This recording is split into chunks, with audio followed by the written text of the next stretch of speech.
evacuation for the counties, the 6 counties that are coastal counties, for areas that are east of Interstate 95.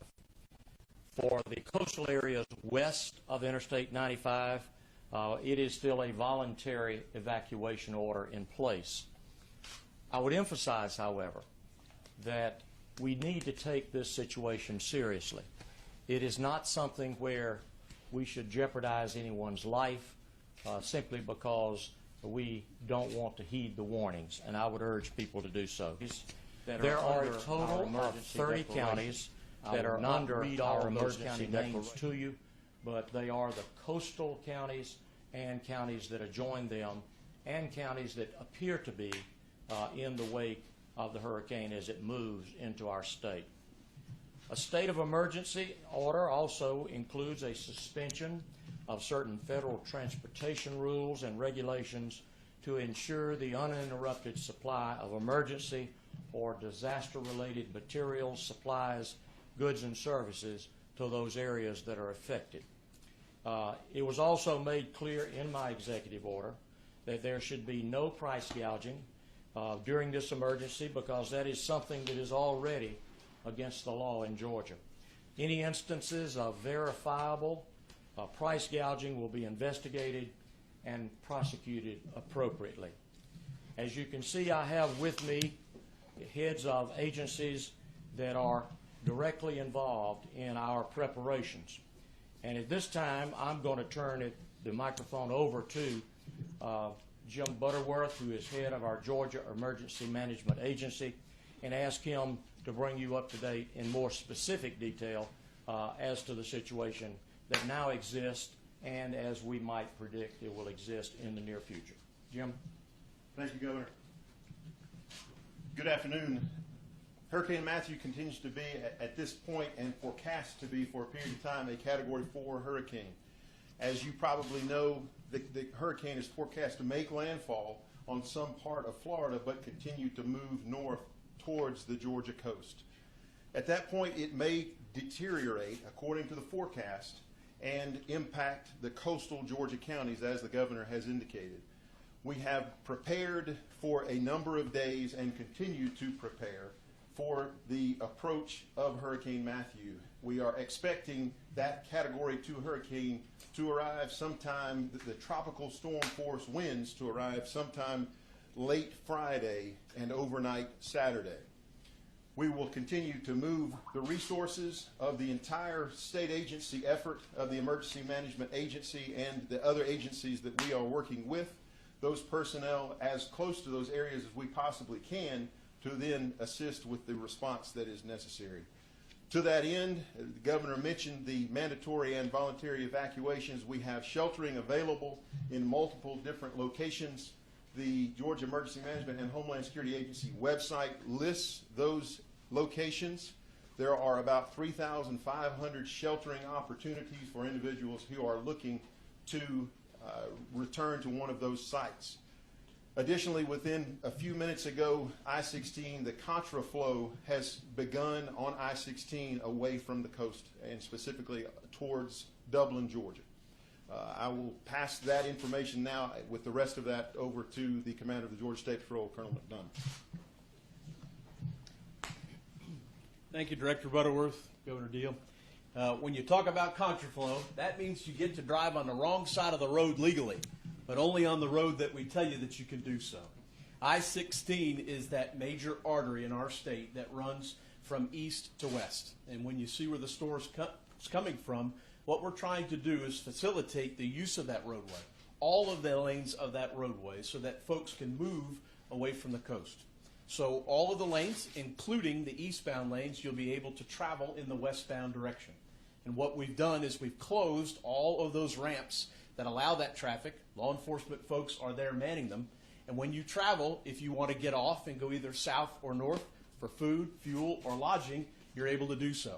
So over 125 miles of roadway has been opened up for that purpose. And as soon as we can reverse that to aid in the relief effort once the storm is over with, we'll do so. This is a coordinated effort among several agencies of our state, as you are well aware. One of those is our Department of Natural Resources, and I'm going to ask the Director, Mark Williams, if he will advise you as to what his agency is doing to deal with this situation. Thank you, Governor. DNR is fully engaged with GEMA and state partners in our State Operations Center. DNR Rangers are deploying to southeast Georgia with ATVs, riverboats, and other rescue equipment. We have positioned 175 Rangers who are available to respond. This includes our Rangers who are currently deployed and on standby. All Rangers are at readiness level 2, which indicates they are standing by for immediate deployment. Our law enforcement division is currently assisting state partners and local agencies with the contraflow and evacuation operations. We have Stage 2 disaster trailers in southeast Georgia, and DNR has 12 debris cleaning teams ready to augment the Georgia Department of Transportation and Georgia Forestry Commission on reentry efforts. Our vessels and aircraft have been moved to higher ground so that can be readily utilized for any necessary search and rescue efforts after the storm passes.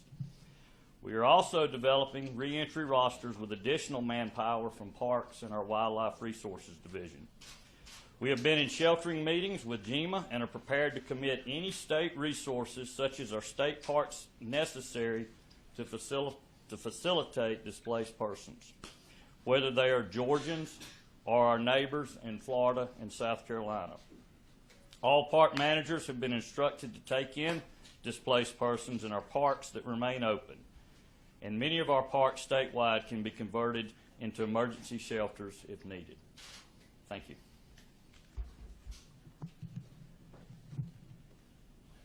Next, I'd like for you to hear from Russell McMurray, who is head of our Department of Transportation, because his agency is also involved in the activities we're taking in preparation. Russell. Thank you, Governor. In preparation of this storm event, the Department of Transportation has taken many proactive efforts. One mentioned previously by the Governor was the exemption of certain weights on trucks for the moving the supplies and goods and needs in and out of the affected areas. That also includes some restriction that's reduced on the drivers themselves so that goods and freight can move in and out of the affected area more efficiently and effectively to serve the needs that are affected. Also in preparation, the Department of Transportation has over 800 crew members on staff to be ready to deploy once the storm passes. Please understand that in this situation with hurricane force winds, that there is not much pre-activity that can be done. It is totally a response to the conditions of the weather. I ask that all the citizens of Georgia be mindful of that if there's down trees, there's most likely down power lines. The power companies have all been engaged and will be actually working with the department as we clear the trees and debris out of the roadway.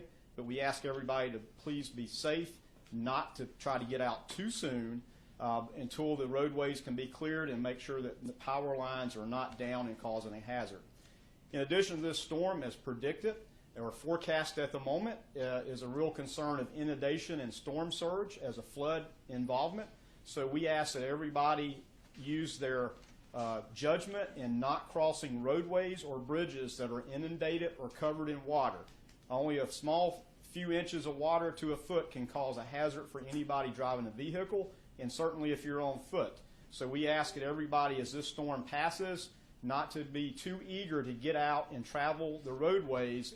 Even though I know you'll be ready to go, we're asking you to stay home until the roadways can be inspected, the bridges can be inspected to make sure they're safe for travel. So we just ask for patience as this storm passes.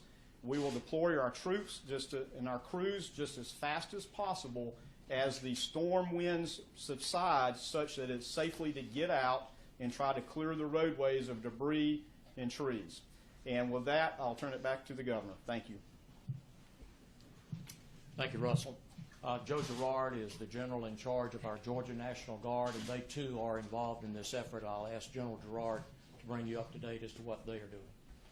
Thank you very much, sir. In conjunction with the emergency management team, we've been working this week in preparing to assist if necessary. As of this morning, we activated 65 of our guardsmen specifically to assist the Georgia State Patrol with the contraflow mission down there on I-16, and we stand ready to support in any other way we are necessary, pre or post event. Thank you. I'm going to give you some contact information that hopefully will be helpful, but I want everyone to understand we are being cautious, but we don't want anyone to panic. We believe that we are prepared as we can be for this crisis, and as you see, we have many resources of our state that are available to us. For those who are in the path of the storm, I encourage you to monitor GEMA's website. That is www.gema.ga.gov. I also encourage those who are interested to download the Ready Georgia app, which is free and available to everyone, and it will give you up-to-date information that you might need in the coming hours. You can also try 1-800-TRY-GEMA. That is 1-800-879-4362 to speak to an operator and to sign up for county alerts from emergency responders on the GEMA site. For those evacuating, if you need assistance, call 511 to update traffic information from the Georgia Department of Transportation. If you find yourself in a dire situation, call 911. In other words, call your local emergency responders, and we're working cooperatively with them. Shelters, as you heard, are open, and they are awaiting evacuees. And they can also be found on both GEMA's website as well as the American Red Cross website, which is www.redcross.org. At this point, I will open it up for your questions, and I may defer to some of the gentlemen behind me to answer your questions if you have details that may not be available to me.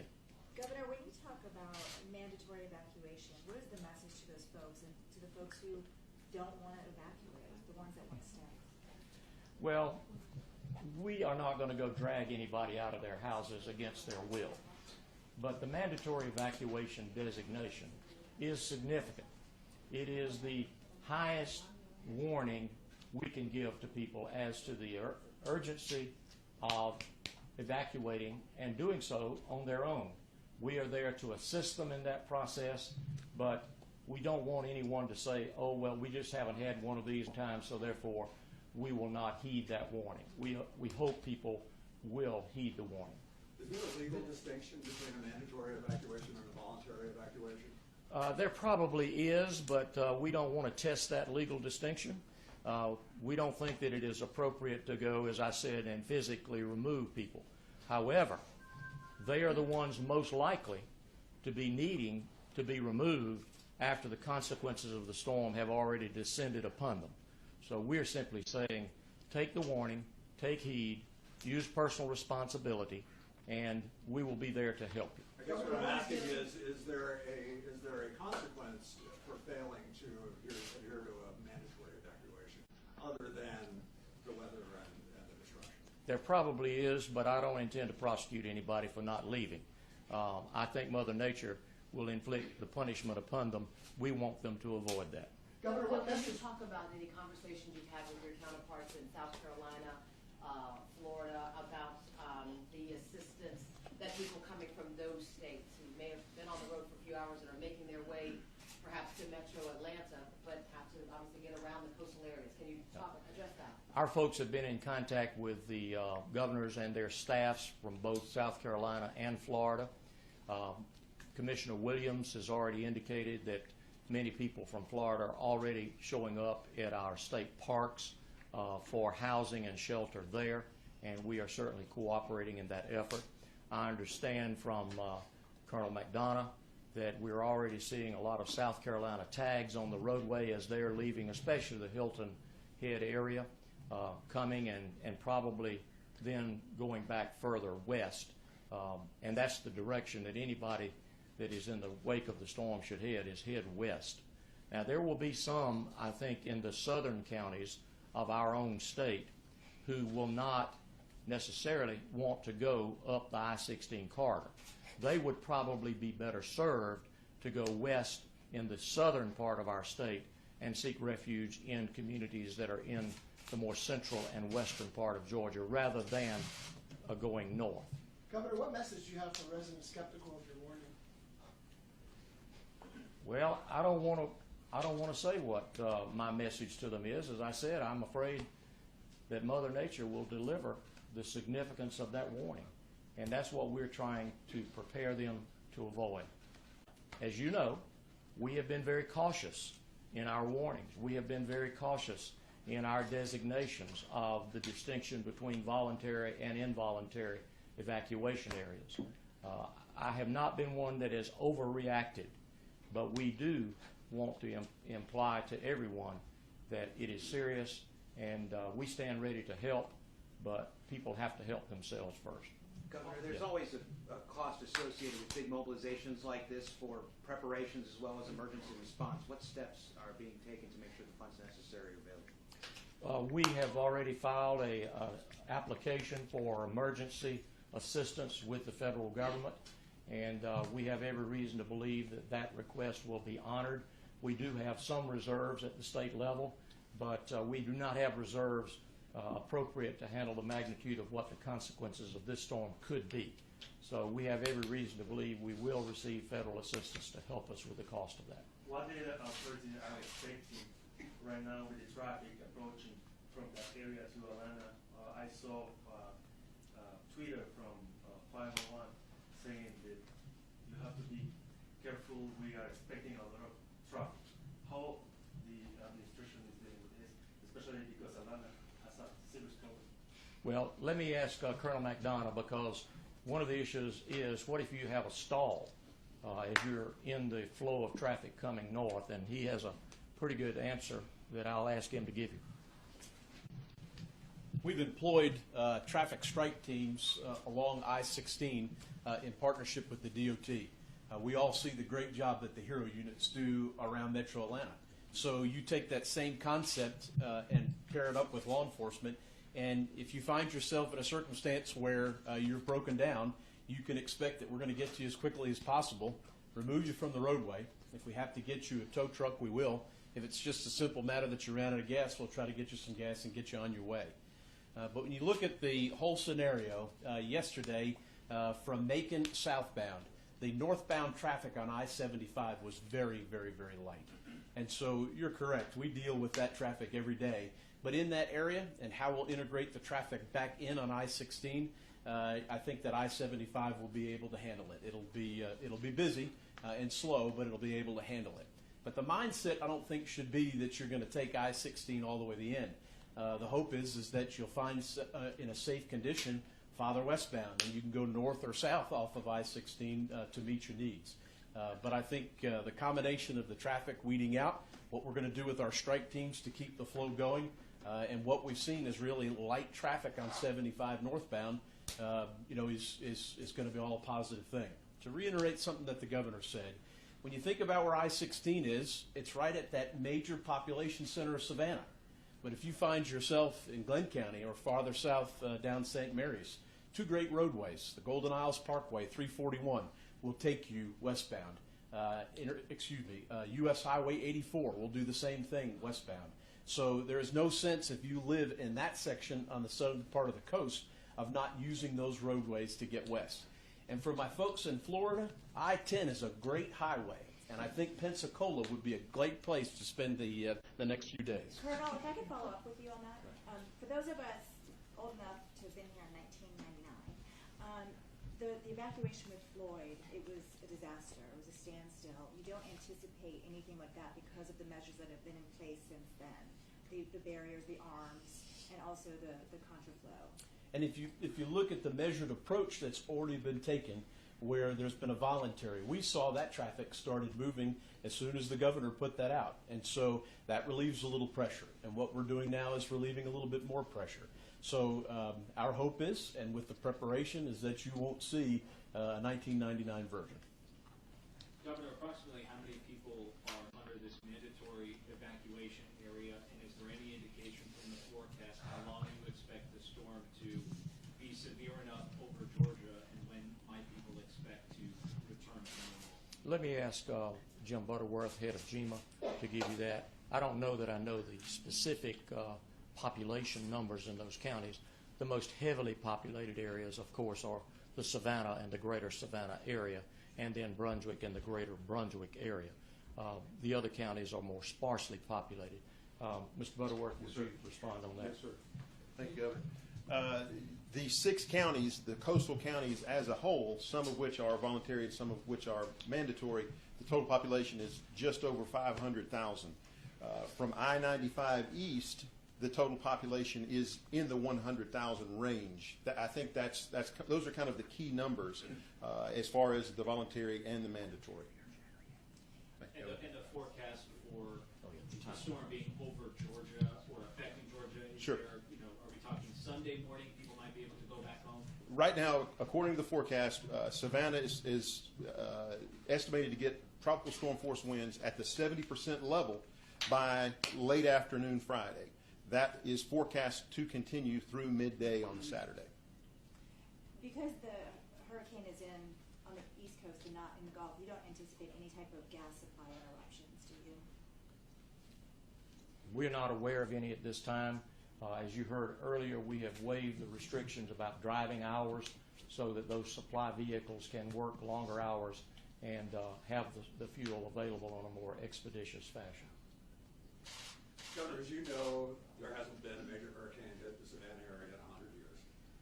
Could you just explain why you have decided to take a more voluntary approach to the evacuation as opposed to sending in people as you described to enforce it? Well, I'm not aware of any state that is sending people to forcibly evacuate anybody. They may be, but that is not something that we think is appropriate, at least under the circumstances that we know of.